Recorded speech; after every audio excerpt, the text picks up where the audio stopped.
It was $28 for my most expensive textbook this semester. I use my textbooks quite often, not just in the class that I'm using them in or in the unit, but in future courses. Sometimes I'll refer to certain books in essays that I write or in projects that I'm working on my own.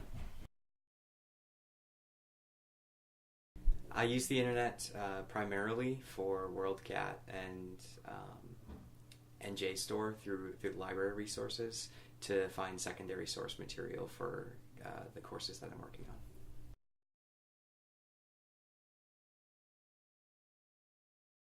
Yes, I usually buy all of my books. If I can buy them used, I do.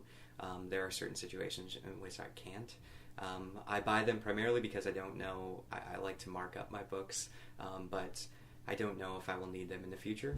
And so if I imagine that I'll need them in the future, then I'll usually keep them.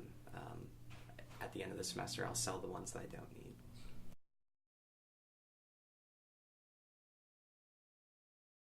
It depends. I usually compare different places, and I know that the bookstore does do price compare, or they'll match prices.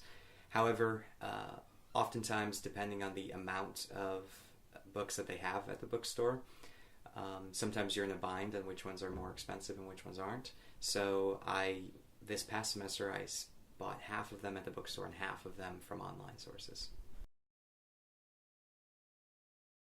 I did not.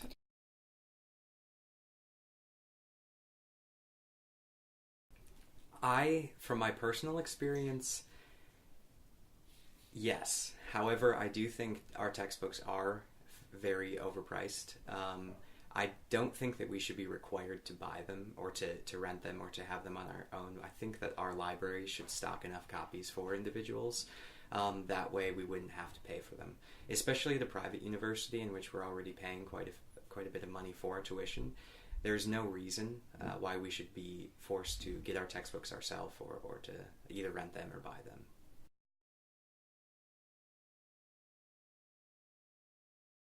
Yeah, I think hard copy materials are always more popular for individuals. I remember when the whole digital move kind of started, only a few students would use the digital ones. Now I might sit in a class and have one or two students using digital copies of their textbooks. I think most people just like having a hard copy. I don't know why, but I recently was in a debate with someone in which they asked me, like, why don't I like to type on a blog for them? And I said, well, I'd much rather type it if it came out on paper and we could hand it out that way instead of just having it online. And I couldn't tell you why that's the case, but I know that I like the hard copies, and I know that a lot of students like the hard copy as well.